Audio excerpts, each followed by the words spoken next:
Hi, welcome to the second rendition of GUILDit. My name is Jessica Boreski. I'll be one of the facilitators today. I'm seeing some new faces, but was there anybody from last week who came? Oh, okay, fantastic. These events are the first and third Thursday of every month. So our next one will be June 18th, same time here at the Kaufman. And our presenters today, who are Mary Jo Draper and Mike Meyer, they're going to present for 6 minutes. Our first presenter will present 6 minutes, and then we'll have some time to ask questions, have a little bit of discussion, and then we'll move into the next presenter. From there, that'll be an opportunity to kind of talk to other people in the room, the presenters, any questions, comments, or thoughts. I'll go ahead and introduce our other facilitators today. So Andy, Christian, and Luis. And I'll kind of let them introduce themselves briefly. Hi, my name's Andy Meyer. I am an actress, a teaching artist, and arts activist. Hello, my name is Christian Henkel. I'm a composer, producer, and performer here in Kansas City, Missouri. Hello, I'm Luis, and I run Spine Studio. I'm an artist, actor, and advocate as well. Thank you, guys. And Andy will go ahead and introduce our first presenter today. Thank you guys so much for coming. Okay, so first up we have Mike Meyer, same last name as me. And Mike runs Band of Angels, which sounds like an amazing organization. I can't wait to hear about it. They restore instruments and they've restored over 1,000 instruments and distribute them to youth in need to help them learn about art. So I'm going to pass it over to Mike. Great, thank you. I've got this on, so I think I'm good. Can everybody hear this okay? Good. So my story is this. I've been in the family music business with my mom and dad and my brother and my sister. We just started our 50th year in business on March 4th, so it's a big banner year for us. And about 5 years ago, I was approached by Fox 4 Television. Carrie Hibbler, who's the community relations person for Fox 4, and I are friends, and she called and said, you know, we know that the arts and things in Kansas City are always under pressure, and we want to see if we can maybe start a community program that would help and address some of those needs. And we would wonder if you would come down and talk to us through some ideas about what we might do, because they really didn't know what kind of a program they wanted to start. They just knew they wanted to help and do something. So I said, sure. And truth be told, I thought that I was going down to get pitched on buying advertising on Fox 4, but what ended up happening and came out of that meeting was a really, really great, what's blossomed into a full functioning charity, which now has its 501c3. And so I probably will just kind of go through the process real quick and then talk to you about, or just take questions on kind of what it's like to try and start something like this, what it's like to try and facilitate it and keep it going, and how do we raise money and do all of that fun stuff. So this is my family. This is my sister Mitzi on my right, I guess you're right. My brother Tom, my dad Ted, my mom Betty, and me. That's me at my first piano recital when I was about 6. My journey on my art career started there. Next. And I did this presentation at 1 Million Cups about a year and a half ago, and their big thing is about collision density. When you put a bunch of people in a room, what happens when you put those people in there and good things come out of it. And my kind of thought is, what happens when two really good relationships collide? And that happened with me with Fox 4. As I said, they called me up, just said, we want to start this program and come down and talk to us through some ideas. So here's what we came up with. We collect used music instruments from people. They have the mouthpiece to get this word out across 150 miles that their station broadcasts. And my family, having been in the music business for 49 years and rented and sold instruments, we knew that there's that call on every school district in a 100-mile radius around Kansas City. And they develop personal relationships with the music directors at those schools, so they're able to identify kids in those schools that are in need that want to start to learn music, but maybe for whatever reason they can't do it. So they get on the air. They're a great mouthpiece. People bring in the instrument. Our people connect it with the student in need, which then creates more kids in the programs. Obviously, as we all talk about, arts are under fire, and they're always one of the first things that people think about when we're going to cut the budget. Where can we cut? That's one of the last places they should actually cut. There's a new study out called Stringing a Chord that was put out by the NAM Foundation. Should look that up and read it. Number 3 on the list of 15 things parents, 1,000 teachers and 800 parents were asked. When you're going to cut things in a school, tell me what's the last thing you cut. Number 1 was the number of teachers. This is what teachers said. Number 1 was the number of teachers. Number 2 was the salaries of teachers. And number 3 was music and arts education. Number 5 was athletics and other things down the list. On the parent side, now what are they going to say? Because everybody loves the stuff that they love, right? Number 1 on the list was teacher salaries. Number 2 on the list was number of teachers. And number 3 on the list for the parents was music and arts education. So it's one of the last things that anybody wants and should be cut, because there's a number of studies that show that if you send more educated kids back to school studying music, you're going to have higher test scores, you have higher math, higher everything. So we play on that. If we do that right, we create a whole nother generation of future music lovers, and then we repeat the cycle, because at some point maybe they aren't using the instrument, they bring it back in, and we do this whole process again. So it's a sustaining program that can keep itself going. About 2 years in, we started a program. Another program where we offered scholarships to summer music camp for these kids. It was a way for us to take them and really surround them with other kids in schools that music was their thing. Also a way to take them out of the chaos that was their life, because most of the kids that we're helping live in very distressed families, very emotionally tough situations. It's just a rough road for them, and this is a week away where they can decompress and enjoy life, get away from the chaos. So the other benefit was that we work a lot with KU, MU, UCM, William Jewell, UMKC. They all have music camps that were going.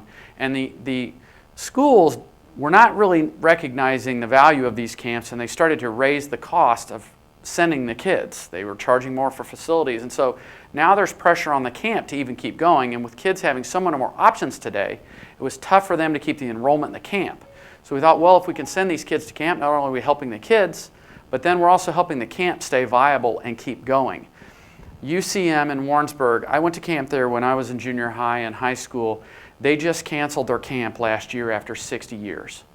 Think of all the kids that have gone through that program. So this, by us feeding more people into these camps, we're helping to keep the camps going, help keep teachers employed, send more kids back to school with music.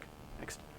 So what we do, Fox 4 is a fantastic mouthpiece. As I said, they get on the air, they spread the word, people bring in the instruments, and then we go through, we start sorting them, we start fixing them, and start the process of getting them ready for kids. About 80% of what we get when we get it does not work. So we have to spend, the first year we started the program, we thought if we collected 50 instruments, we would be doing really, really good. We ended up collecting 275 instruments the first year. So it took us almost a whole year to fix these and get them ready to even put in the hands of the kids. So that's what we spend our year doing. The rest of the year, we now, with the scholarship program and other things, we've started doing fundraisers like most charity organizations do. But I wanted to kind of do ours maybe a little differently, keep them a little smaller and more intimate. So we did a concert at the Roastery Coffee Factory with a Yamaha piano artist. That thing has really grown into a great thing. And then tomorrow, actually at In-Store Design Display, it's at 18th and Broadway, we are doing another thing. As I said, 80% of what we get doesn't work when we get it. And probably we get close to 35% of it is either so old or it would cost more to fix it than it really is worth. So we started taking that and going, what can we do with it? We gave the instruments to a bunch of artists and said, do what you want with these. Let's do a silent auction and make art out of these instruments. So it's called Art That Blows. And it's going to be tomorrow night. There are a few tickets left. It's on Eventbrite if you want to go there. And we brought in 3 pieces of the art back on this table so you can see what the artist did. One of them, the angel, I did. Another one from Victorian Trading Company did the purple box. And then an artist at Hallmark did the black violin. So, and then I have another partner actually in the room who I discovered through 1 Million Cups, which is Hang Ups in KC, and this is Carolyn and Christy. They take old items, they repurpose them and make them into jewelry. So about a dozen of the items that we're going to do are their art that they've created making jewelry out of pieces and parts of instruments. And I went to them and I said, I've got the coolest, they go, we're always looking for cool stuff to make stuff out of. And I said, I got the coolest stuff to make stuff out of anybody I know. So, and I think that has turned out to be one of their #1 selling things that they do. So we reached an agreement where they give a percentage back to Band of Angels. Okay, next. These are kids that we sent to camp on scholarship. In the top picture on the right, standing next to me, is Jada. You'll hear her in just a minute. The first year we did music camp, we sent 2 kids to camp. The second year we sent 10. Last year was 18. This year it's 31 kids. So, and they go to camp for a full week on scholarship. So that program is really growing. And when we started Band of Angels in the beginning, I knew that it was going to take several years because all these kids pretty much started in 5th grade. So now they're transitioning through the progress. But what we want to do is we want to take them, get them 2 years in the classroom, then on the 3rd year give them the opportunity to go to camp and really just surround and shepherd that student all the way on up to high school and all the way into college. That's the goal. Hopefully we're going to create some college-bound students that wouldn't have been otherwise. This is how you get in contact with us. What we need, we did just get our 501c3 in the last year, so we're always looking for people who are good with grants. Probably the biggest thing that I kind of hoped out of today's situation would be artists. Maybe artists that would want to help and donate some time, take used instruments. We supplied all of the artists. We basically took everything that they couldn't use, laid it out on the floor, and gave them an opportunity to come just pick what they wanted. So that's that. And I'll save this till after questions. So leave me a couple of minutes at the end, and I'll talk about Raina. It's a neat story.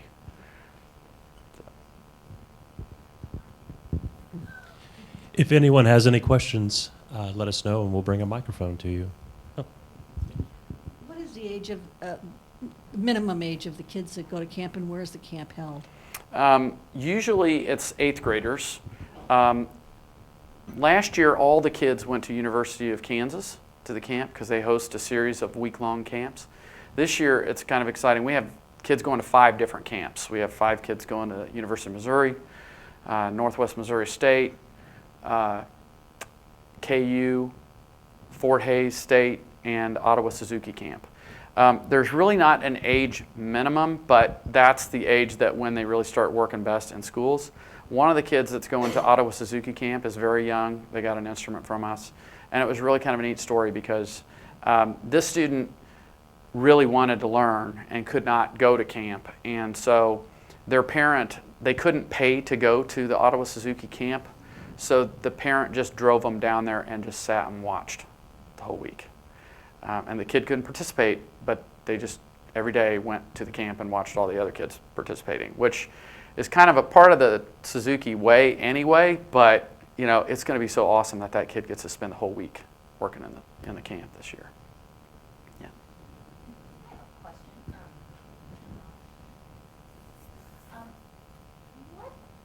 What does the process look like when you find students to give instruments to and work with them starting from 5th grade? But what is the actual process of working with them? You said, and kind of surrounding them and shepherding them up into high school where they are able to go to camp. As somebody who works with an arts program at a school where the kids sorely need arts education but do not have music education, what if I were to bring you in, what would that look like? What would we expect to experience? Well, our goal is to be the person that provides the equipment to be able to work in the school. Kind of by shepherding along, what I want to do is provide the kids the opportunities to go other places and study. So one of the things that we hope to develop over the next year or two is a private lesson program. Whenever you're going to do anything charity, you have to be super careful, I think, because you really run the risk of people starting with great intentions and then it becoming abused and now there's waste. And that's something that I really didn't want when we started this. Our program's really different in the sense that we don't take, and I'm not saying this is bad, I'm just saying this is different. This is a different approach. We don't take a big group of instruments to a place and just drop them and say, here, now it's your problem, you deal with it.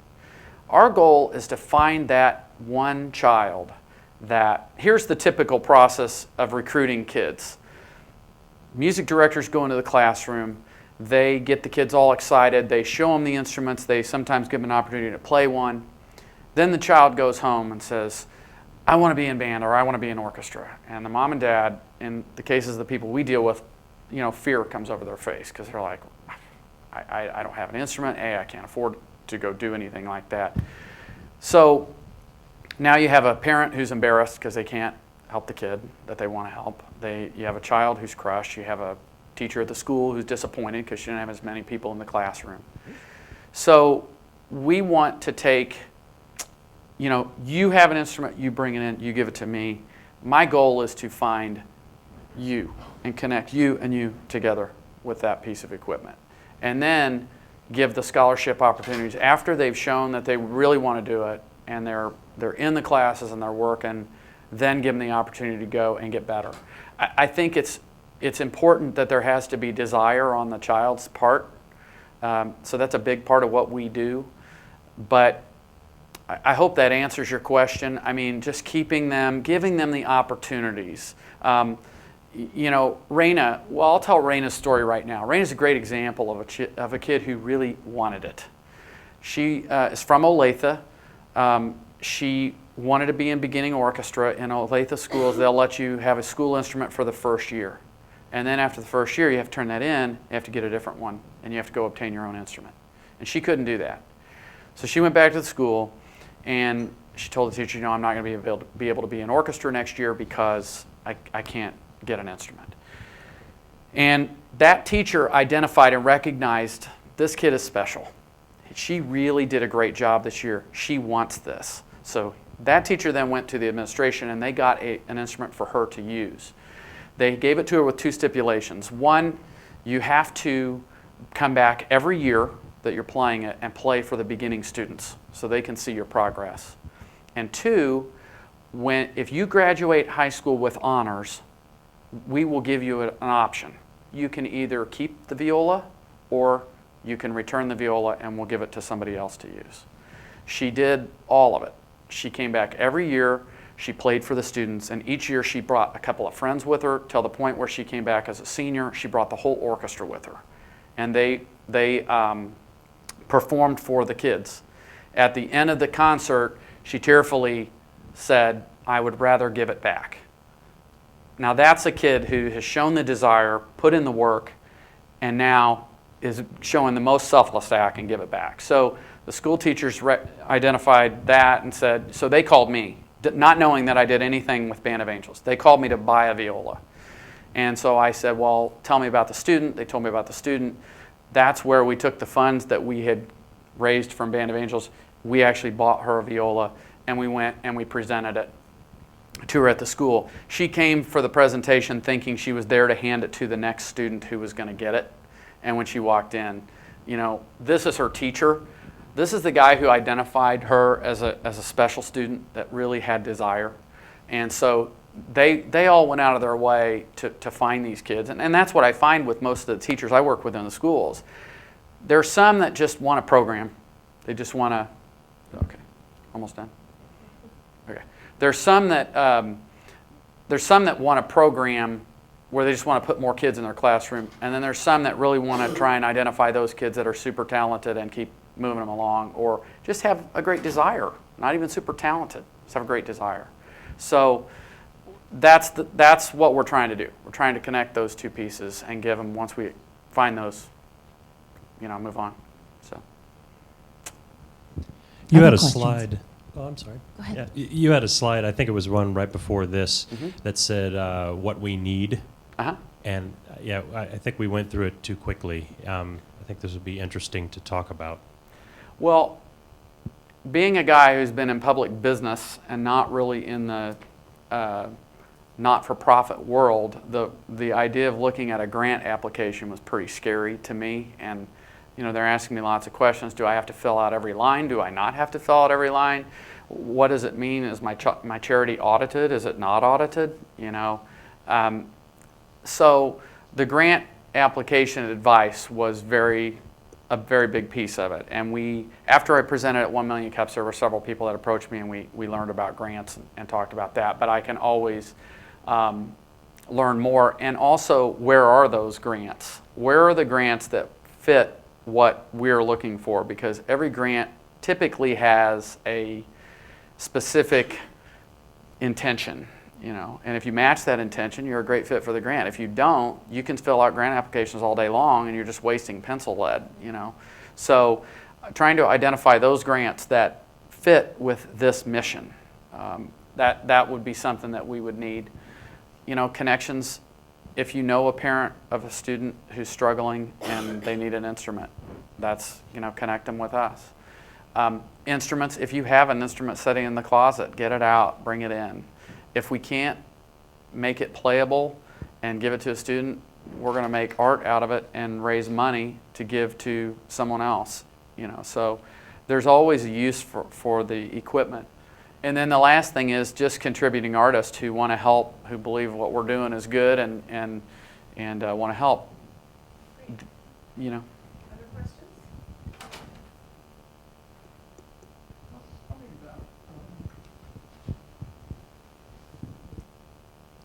Thank you. How, where the kids in need, can you talk about the geography of where the ones are that you've already helped, and what parts of the metro area you're sort of interested in expanding into? They exist everywhere. This is not an inner city program. This is not a KCK program, KC Missouri Schools program where you hear about all the time. There is a student in every school. We've given them to kids in Blue Valley. We've given them to kids in Garnett, Kansas, Pittsburgh, when they had the tornado in Joplin, Missouri. We helped provide instruments for them. So I'm not as concerned with the geography or where the kids are as I am that the kid has the desire to play and wants to go after it. So then what does that process look like? I mean, if I'm in Joplin, Missouri, how do I find out about Band of Angels, and how do I connect with you to say, I have a student who fits your criteria of what you're looking for? Well, you would have already done half the job for me because you identified the student that is in need and has desire, and you probably know that they are financially distressed and can't do it. So you would go to the Band of Angels website, bandofangelskc.org. There's an application on there. Fill out the application. We set up the application so that the recipient filled it out, and then also the recipient filled it out, and then also the band and orchestra director filled in their portion so that we know that the band teacher knows that this person's getting an instrument or coming to the classroom. Answer a few questions that help us determine financial need, and then we ask you to write a little story on the back about why you need an instrument. And I wish everybody could read these stories because that would answer even more the question about geography. There's a family that comes to mind in North Kansas City, not an unaffluent family, but a woman with 5 kids who goes to the doctor one day and finds out she has a brain tumor. Dad's now 1 income, 5 kids, everything just changed in their life. So it's those situations mixed with, just low income situations mixed with people got a bad draw on who their parents are. I hate to say it like that, but that's really it. Okay. You don't get to pick your parents. Yeah. Mike, on that note, I know you're growing rapidly, and some of the things you probably are looking for is ways to cut down on time. Like, for instance, your application is PDF, and wouldn't it help to also have a form? And then also, when you take in these instruments and you have to rehab them, do you have volunteers come in, like people from band instructors and lesson teachers come in and help you with that? Yes, kind of. Deanne, sitting right here in the front row, is actually one of our board members volunteers their time to come in and just go through cases and clean them out and vacuum them, and we identify what's good and what's bad. That's the beauty of having our private business behind this whole thing, is we already have the network of repair people to fix all these things. Some of them do it non-charge, some of them we're paying. And up to this point, we've been just shouldering, my family has been shouldering the burden of paying for all of them. When you grow rapidly, it does create more problems and challenges as you go along. To address the first part of your question about reducing time and the form, we have opted to not go with a computer, just fill in the blank, submit form thing. And here's why. We did right away, thought let's make this streamlined, make it easy. First 3 applications we got in, not 1 ounce of the information on the application was accurate. It was fictional and fake, and it would have been so easy for somebody to come in and just get the instrument. Also, you don't have the music director tied into that process. You have mom and dad sitting at home just filling it out. Now keep in mind, some of the people, now not everybody's bad, but keep in mind the parents that we're talking about in some of these situations. I know that horn would go right out my front door and potentially right to the pawn shop. So It's a screening method. it is a screening method. Right. And to be honest with you, a lot of the people that we have, they don't have a computer. They don't have a printer. They can't, 1 week the internet works at their house, the next week they got it shut off. So keeping track of the kids has been a real challenge for us. In the case of Jada that I'm going to show you here in just a second, they moved 8 times in 3 years. So how do you keep track of those? We have zeroed in on the 2 things that do stay static, is pretty much the cell phone number, if it's active and still, if they've paid the bill, and the email address, which doesn't cost anything. Everything else is continually changing. So that's how we have stayed in touch with them. But that's probably been one of our biggest challenges, is just keeping track of the kids to be able to give them the opportunities. So, you had mentioned talking about Jada and the video that you like to show everybody. So, kind of as a segue into the video, we do have the what we need. Is there anything else that we as a community, as a forum of artists and arts appreciators, can do to help you and Jada? I think just spreading the word, like I said, about art that blows. That is going to be a great opportunity for artists to get out and showcase their work. Now, the tough part of this too is I know that every artist is asked to do everything for free. I get it, I really do. So I wouldn't want people to contribute if there wasn't something that they would benefit out of the situation. But if they are looking to get their art in front of people and seen, there will be 250 people at this deal tomorrow night. In the case of Christy and Carolyn, we worked out a deal that worked for both of us. And I think that when you do things, you have to do a win-win. So they donate back 30% of everything that they sell back to Band of Angels, and I supply them the equipment that they need to make the jewelry for free. So, it's a win-win. If it's not a win-win, it's not going to sustain. So I would say more artists that believe in the cause and think it's a good thing. And so we'll finish up. So I also am a big believer in what happens when 2 great relationships collide, like we talked about with Fox 4 and myself. This is Jada. Jada, at the time of this video, was 15. This was our first gala event we were doing. We did it at my house. And Jada came and she played 2 songs.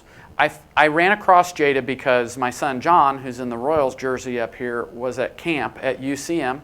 And Jada was at camp too. So I went down to see him play trumpet in the jazz band. And this girl walks up that I knew we had sent to camp on scholarship. She was one of our first people, and starts playing the piano and was obviously gifted, obviously. And so I called her mom up and I said, I'd love for you to come and play before our main performer, Tony DeSere, who's the other guy. Tony is a nationally known performer. He performed last year at the Kauffman Center on Valentine's Day. Genuinely giving guy. He's getting ready to leave to go back to his hotel. We walked up through the kitchen. It's about 10 o'clock at night. There was maybe 10 people left at my house out of 90 that were there when we first started. And she ran up to him and was like, I just love the way you played. You so inspired me. And he said, oh, it's so nice. Thank you so much. She said, do you know the song Take the A Train? And he goes, well, yeah, I know the song Take the A Train.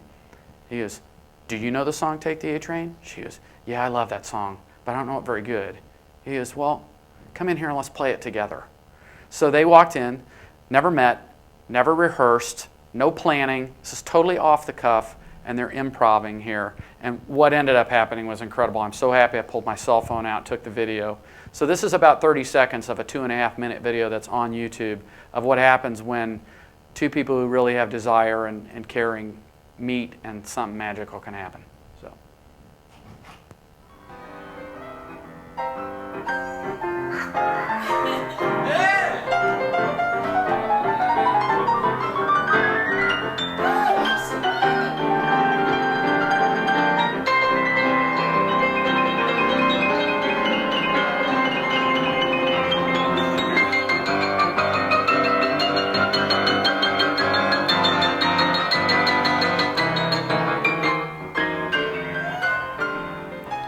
Cool. You'll see her somewhere here in Kansas City playing professionally.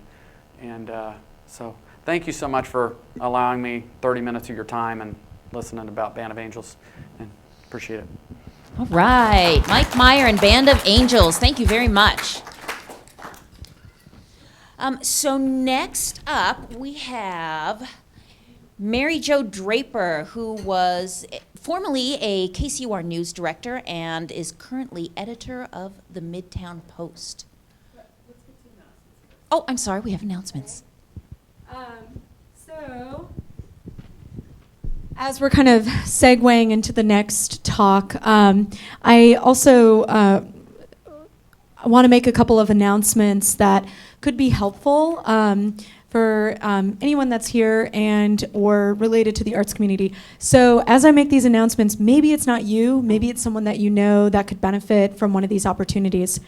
I'll go ahead and kind of segue out of Mike's presentation in order to talk about one opportunity that's through the Interurban Arts House. Nedra and I had the opportunity to be there yesterday, and we're really big fans of this space, as it is an umbrella space for many, many artist opportunities, whether it be showing work, having studio space, or participating in something like this. Which is a workshop for submitting art opportunities. And this will be with Julie Beli, Wednesday, June 17th from 11 a.m. to 12 p.m. And she is going to kind of go through the process of what it means to submit work online, specifically through a program called Call for Entry. But this kind of process is extremely valuable when applying for different kinds of grants and things like this. So that will be at Interurban Arts House, which is located in Overland Park. The other thing that I wanted to mention is another kind of umbrella space for artistic opportunities, and that's Artist Inc. Artist Inc. is a program that helps artists and their businesses sort of coalesce in really well-developed ways. They also have a weekly flyer called Pushing the Flywheel, and I'll go ahead and go over a couple of opportunities here with Pushing the Flywheel. The first thing I'll mention, and again, if this isn't you, but you have an artist that you collaborate with, that you're in conversation with, there's a couple of artist residencies outside of Kansas City that have some deadlines coming up. The first one is called Escape to Create, and that application is now open. Escape to Create is hosted by the Seaside community, and the deadline to apply is July 20th. This is a good opportunity. Sometimes residencies are really, really active, and other residencies sort of give you the time and space to make your work. Escape to Create is one of those. There is also the Vermont Studio Center. That deadline is June 15th. Vermont Studio Center is a hub for all different kinds of art processes to occur. Writers, performance-based art, as well as more traditional studio practices. And it's actually a extremely prestigious residency that also offers financial fellowships. The last is the Bemis Center. They have an open call for artists in residence. The deadline for that is June 30th. Again, extremely prestigious within the arts community. And Bemis is just located in Omaha, so it's not very far away. It's within the Midwest. And lastly, we have a call of entries for Roy G. Biv. Roy G. Biv is located in Columbus, Ohio, and this is a group exhibition opportunity. So they're also run through call through entry, so I'm kind of bringing it back full circle to the Interurban Arts workshop on how to navigate call for entry, how to sort of navigate these opportunities, residencies, and also grants, right? Okay, with that being said, those are our announcements this week, and I'll go ahead and give it back over to Andy. Thank you, guys. All right, so with no further ado, Mary Jo Draper. Thanks, and yes, this is working. Okay, so as I start, I just wanted to challenge you guys to think for just a minute, and I really, when we have time for questions at the end, I'd really like to hear your thoughts on this, because I've certainly heard my husband's thoughts on it. But if you wrote a book, how would you judge the success of it? And like I said, I'm really interested to hear what you have to think about that. Basically, I wrote this book, Kansas City's Historic Midtown Neighborhoods, to be perfectly honest, because it was on my bucket list, and I turned 60 a couple of years ago. And when I turned 60, I said, you know, I better start doing some of this stuff, you know, because 60 is the new 30, and I'm halfway through my life now. So, and I had some money in the bank from a project that I worked on, so I decided to write this book. And the reason that I chose Kansas City's Historic Midtown Neighborhoods, the biggest question that I get when I talk to people is, did I grow up in Kansas City? I did not. I moved here when I was in my 30s, but for some reason, I have really connected to this whole feeling of neighborhood in Kansas City. And I now write the Midtown KC Post, an online news site, on a daily basis. And to me, being part of the neighborhood that I live in, which is the Valentine neighborhood, I feel like I'm part of a tribe. And that's really meant something to me. That's really kind of enriched my life. And so I had an idea, or I had a hope, I guess, that other people would kind of have the same feeling about their neighborhoods, and that would help us to make Kansas City a better place to live. And that's really why I got started on this whole process. And I'm hoping I'm going to, yes, okay. So very briefly, this is part of a larger project that I'm doing at the Midtown KC Post called the Uncovering His History Project, where we're looking at block by block, every block of Midtown Kansas City, and focusing on the history that's already been written, and hoping that people, like they have musical instruments hidden in their attics and that they're not using, that people have history, that they'll come out of the woodwork, they'll bring that history to us, and we can share it with the community. So we're asking people to share their memories with us. So these are the neighborhoods that are included in the book. 24 neighborhoods, a number of streets like Armour Boulevard, Troost Boulevard, West 39th Street are also included. And just to give you a sample of what's in the book, it basically follows a time period of the 1880s to the 1920s, and that's because that's really when Midtown developed. Before 1880, people lived downtown, people lived in Quality Hill and that area. In the 1880s, rich people started to move south, and one of the things that I think is most inspiring to people about this story is that these houses existed at 31st and Troost in the 1880s. It was known as Millionaires Row. By the 1920s, things had really, really changed. That had a lot to do with the streetcars and the way the streetcars, where the streetcar routes were in Kansas City, caused a population density, caused homes to be built in those areas. And it also caused a massive change on some of the roads, like Broadway and Main Street and Troost in particular. They changed. This is the same block of Troost in 1929. By this time, it's become a major commercial area rather than being this area where rich people live. And then one of the resources that's available that was really useful to me was an archive at the Kansas City Public Library that was actually a WPA project. Right after the Depression, they hired the WPA. They did a lot of projects with artists and found things to give people jobs. And one of the things they did was go and take a picture of every single building in Kansas City. And those are available. They're online at the library, and they're a really great resource for history. So what I learned about writing a book, the first thing that I learned is that it's really a great feeling to have a book with your name on it, and to have 200 copies of them sitting on your bookshelf, hoping that someday they'll turn into money. The other thing I learned about writing a book is, I don't know about Stephen King and 50 Shades of Grey, but you don't get rich doing it. As a matter of fact, I put together this little cost, and once again, don't tell my husband that you saw this because he doesn't know about some of these costs, but it's very expensive. In the world that I live in Ladine has just written a book on Kansas City history as well. There are no advances. There is nobody giving you money in advance, and there's nobody really giving you money afterwards. There's a lot of money that you have to shell out. The cost of acquiring the photos cost me about $1,500. And now I'm actually selling the books. So the publisher's selling the books, and I'll just tell you, if the publisher sells the book, if you buy it at Google or Barnes & Noble, I get less than $1. If you buy it from me, I have to pay full price in advance, and I make about $10. So don't do this if you want to get rich. And just a little bit about marketing. I'm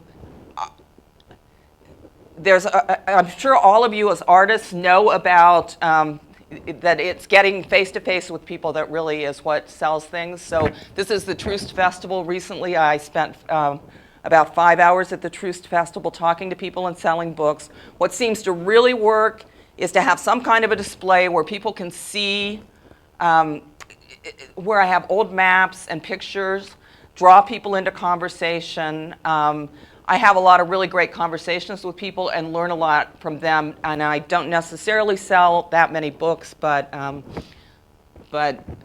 that's what it is. And this was a question where I want to be in 10 years. I don't know, I want to write some more books, and that is really the kind of help that I'd like to ask for you guys about, because, and Ladine and I have talked about this a lot, we're really passionate about local history, but it's costing us money to do this kind of work. And so is there another way? Is it not a book? Is it maybe a map? Or is it a video? Or is there another way that history is going to be more relatable to people? Or do people even care, like I do, about this kind of local history? So I'll just stop there.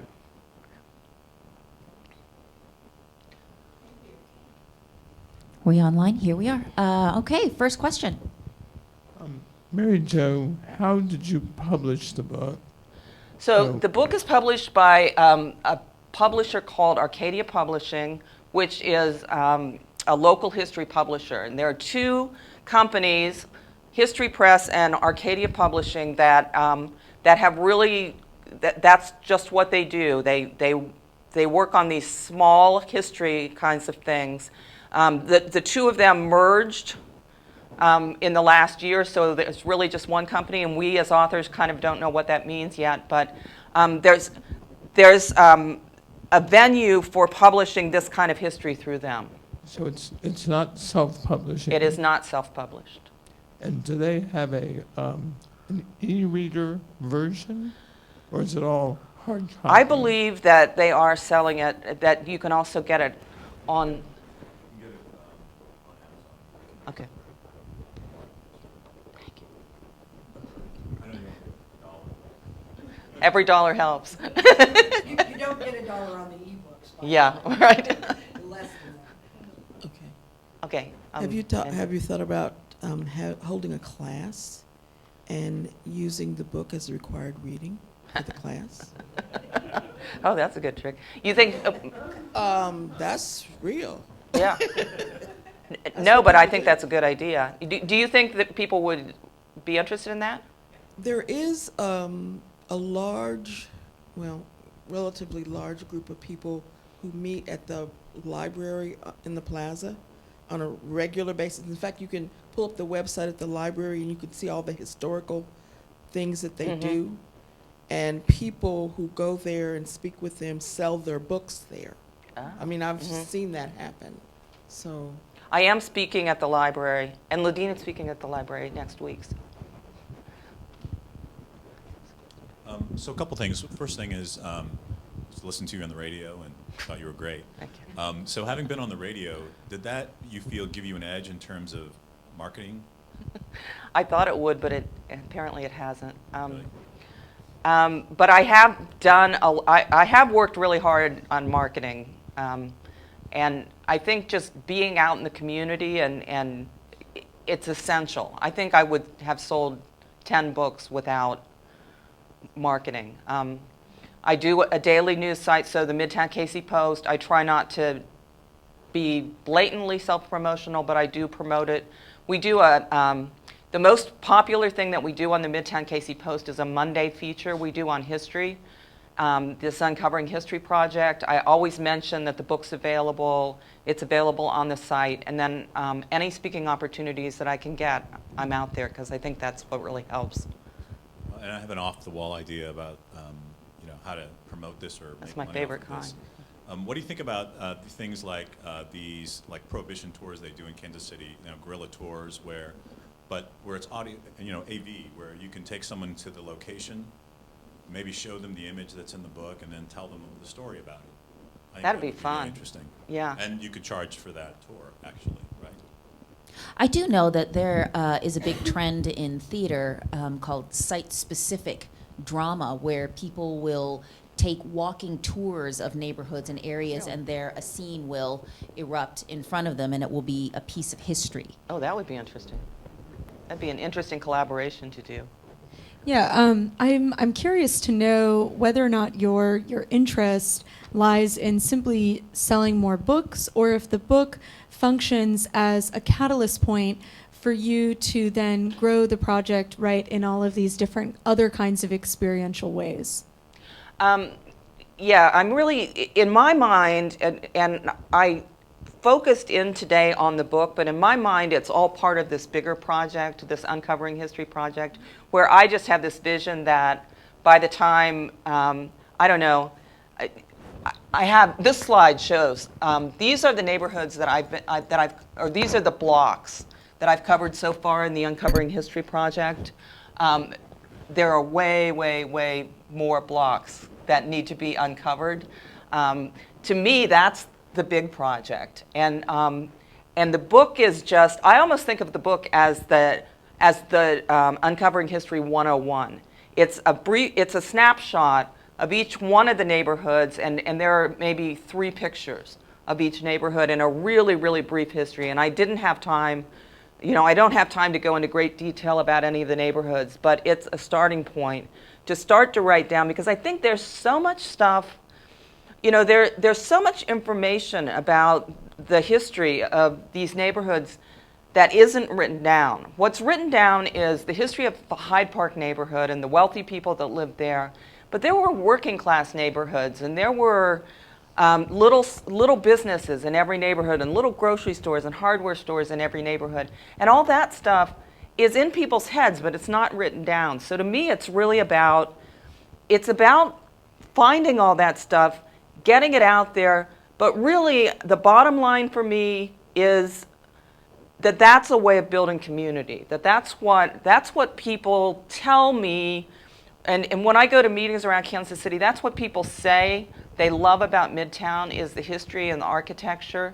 And to me, if that's a way to build community, then that's really important. Selling books is something that I have to think about only because my husband keeps bringing me bills and saying, "You spent how much on this thing?" Okay, we have another question right here.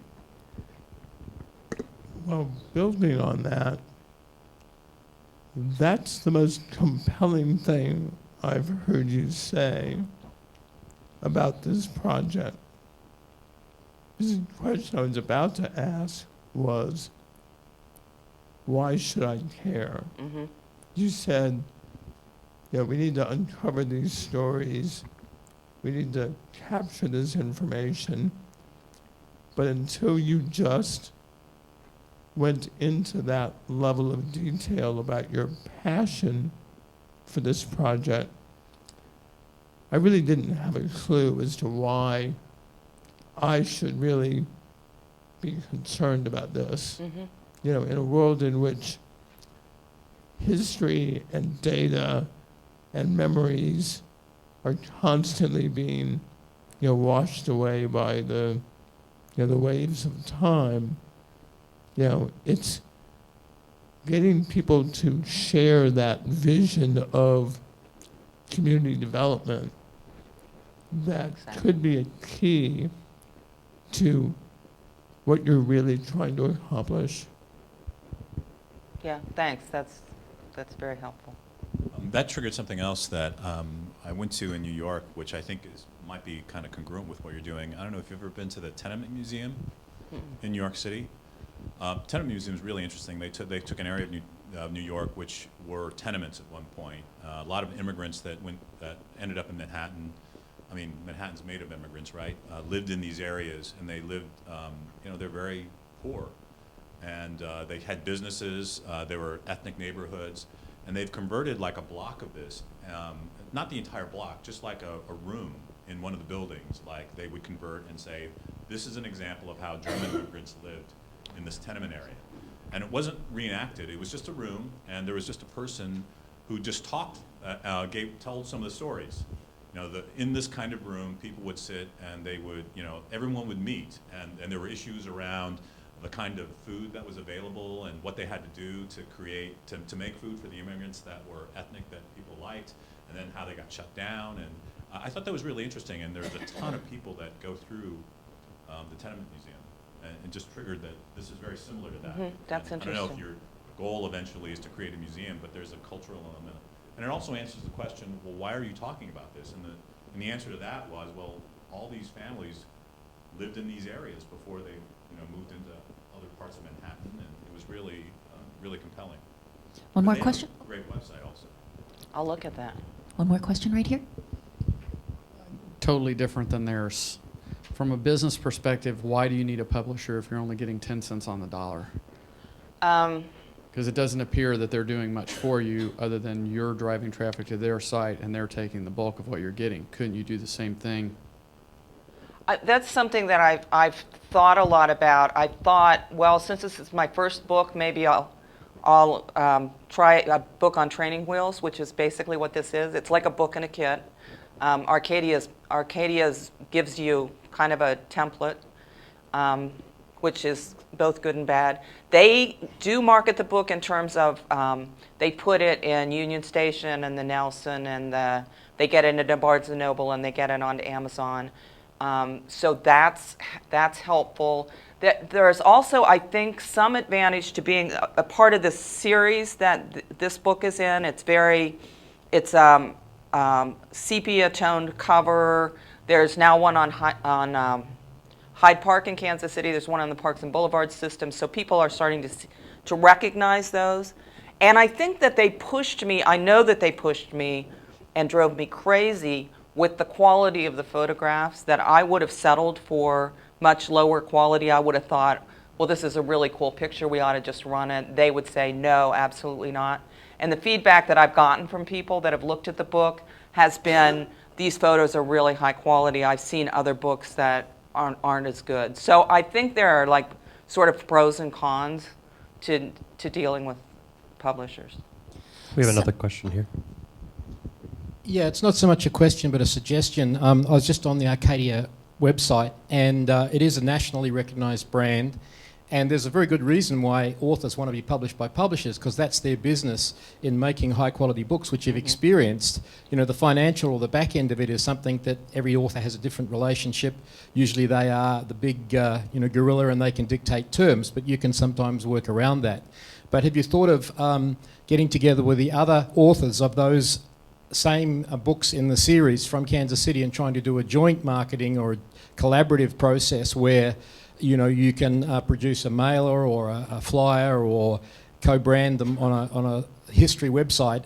And the other thing is that the different angles to this aspect are sometimes more marketable than a generic term, in the sense of if you focused on the 20 architectural gems in that neighbourhood and create an architectural tour, there are architecture students and buffs that would home in on that, whereas if you just said history, they would be lost to that. So in terms of search terms, in terms of branding, create some strands, architecture, parks, communities. Those are different ways to sort of slice and dice so that you can reach different specific communities rather than just going at a broad scattershot process. Great idea. And so, speaking of reaching communities, as your extended Kansas City community, what can we do to help you?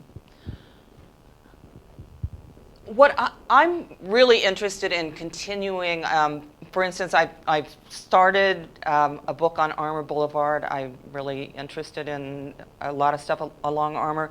But I'm also interested in just some of the stuff we talked about. I'm not sure that fitting it into the Arcadia publishing box is exactly the best way to do that. I love maps, and I love like really cool walking tour maps.